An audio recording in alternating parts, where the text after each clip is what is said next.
Hello, my dear adventures from the underground. If you not subscribed to this channel, hit the button of subscribe to participate in our space adventures. After battling a scorpion beast in one of Pluto's deep caves, Alex Carter left the dwarf planet with Mark Reynolds, another astronaut he found on Pluto. After leaving Pluto, Alex Carter receives a call from the Earth Control for another mission to rescue a female astronaut named Maggie Reynolds. The cold silence of space wrapped around the Aegis 9 as it descended toward Ganymede's desolate surface. Alex Carter's hands were steady on the controls, though his mind still reeled from what had transpired on Pluto. The scorpion beast, the fight for survival, and the narrow escape with his late companion, Lieutenant Mark Reynolds. Now duty called again. A faint, distressed beacon had led them here. A single astronaut, Lieutenant Maggie Reynolds, was stranded in one of Ganymede's deepest craters. The mission was simple: find her and bring her home. But nothing in space ever stayed simple. As the craft touched down, Carter and Reynolds stepped onto the frozen terrain, their boots crunching against the thick layer of frost.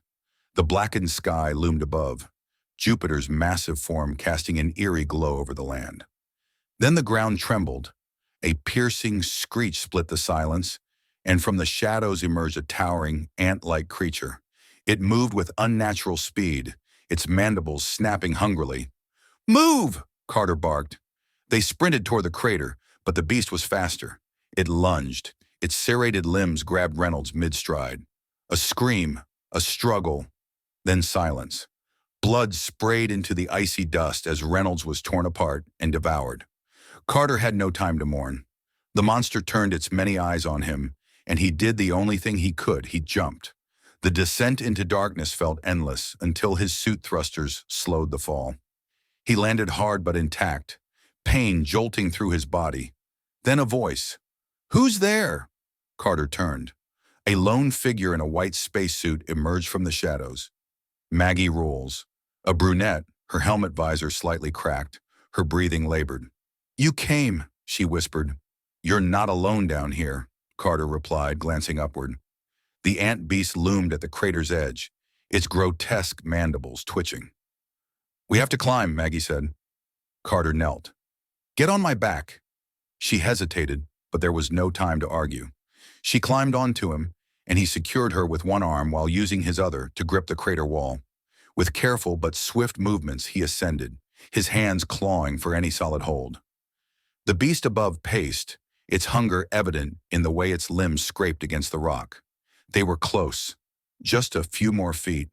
The instant Carter hoisted Maggie over the edge, the ant beast struck. Its claws lashed out, sending Maggie tumbling onto the ice. Carter pulled his laser gun, firing at the creature's massive head.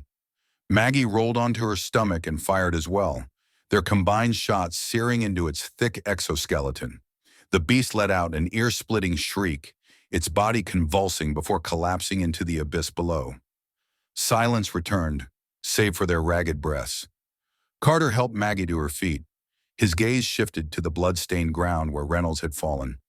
Without a word, he took 2 metal rods from his pack, securing them together into a simple cross. He planted it into the frozen ground. "Rest easy, Mark," he murmured. Maggie placed a gloved hand on his shoulder. "He saved you. Let's make sure it wasn't in vain." Carter exhaled, nodding. They turned, stepping toward Aegis 9, the vastness of space awaiting them once more. Their mission wasn't over. It had only just begun. See you next time for more action and space affairs.